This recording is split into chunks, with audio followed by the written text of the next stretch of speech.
फकीर बनकर आए और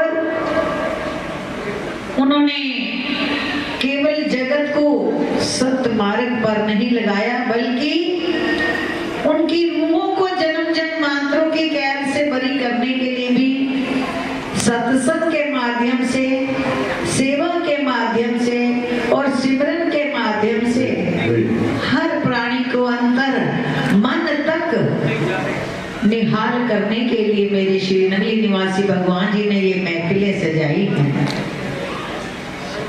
महफिलें यूं नहीं सजती जब तक सतगुरु दयाल नहीं होते।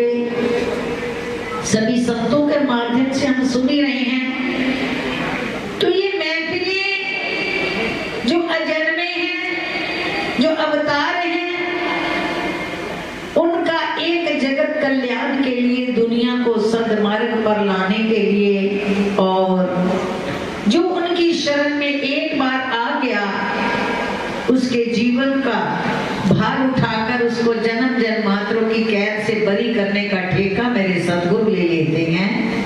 तो कैसे कैसे रूहों को इस कली काल से बचाकर कि उन्होंने भक्ति के रंग में रंगना है, 84 लाख योनियों की कैद से निकालना है, ये वही जानते हैं। माँ जानती है बच्चे को किस ढंग से मुझे पढ़ाना है, डिग्री दिलवानी है और आगे इसकी लाइफ को खड़ा करना है। ठीक इसी तरह से हमारे नगली निवासी भगवान जी ही जानते हैं, श्री दादा गुरुदेव भगवान जी ही जानते हैं कि जो रूहें इस घोर कली काल में इस शरण में आ गई हैं, उनको भव से तारना कैसे है। साल का था, गुरु महाराज जी एक बार टेरी में आए। पहले खुले मैदान में प्रोग्राम हुआ करते थे, कोई और साधन नहीं होता था, गोबर से लेप देते थे। तो श्री गुरु महाराज जी का सत्संग था और सत्संग का पता लगते ही जो ढिंडोरा पिटता है, ढिंडोरा पिटा पूरे गांव में, तो गांव भी आया और सत्संग के बाद लंगर भी था।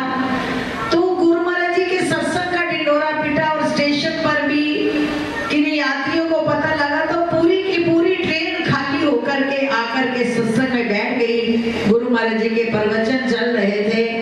जिसने भोजन की व्यवस्था की थी, जिसने गुरु महाराज जी को घर में बुलाया था, उसके अंदर कई तरह के उतार चढ़ाव आने लगे कि भोजन तो बना है 200 लोगों का और 1000 लोग आ गए हैं, पूरी की पूरी ट्रेन खाली हो गई है, यहाँ पर आकर बैठ गई है, घबराहट में है। श्री गुरु महाराज जी प्रवचन करते करते अंतर्यामी, दिलों की जानने वाले कहने लगे, भाई तुम क्या सोच रहे हो भगत जी कि जो ये संगत आई है उनका लंगर कैसे पूरा होगा।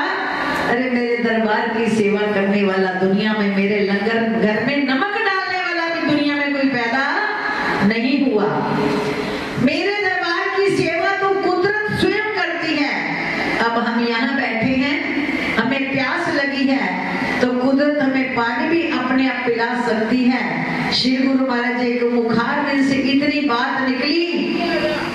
भगत खुशीराम जी कहते हैं, उस वक्त 9 साल का था, बच्चा था, मैं आगे आगे बैठा हुआ था। मैंने क्या देखा कि दीवार जिसके आंगन में सत्संग हो रहा था, उस दीवार की 2 ईंटें हट गई और उसमें से चांदी का गिलास पानी का भरा हुआ रुमाल से ढका हुआ निकला और वो गिलास चांदी का अपने आप हवा में श्री गुरु महाराज जी के पास तक आया।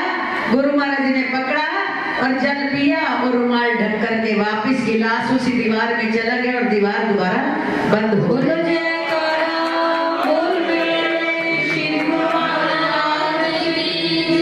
तो कहने लगे श्री गुरु महाराज जी, भाई हमारी सेवा तो कुदरत करती है, हमारी सेवा कुदरत ने अपने जिम्मे ले रखी है। ये जितने जीव आए हैं, मत जानना कि हम इनका कुछ करने वाले हैं, इन सबकी सेवा भी स्वयं कुदरत ही करेगी।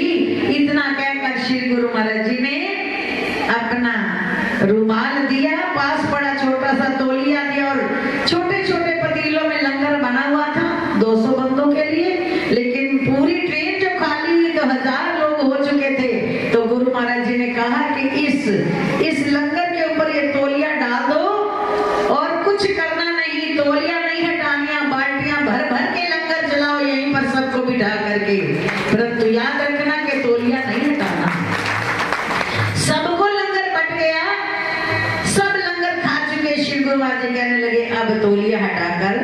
देखो लंगर क्या बचा है। देखा तो लंगर ठीक उतने का उतना था जितना बनाया था, एक कड़छी भी लंगर कम नहीं हुआ।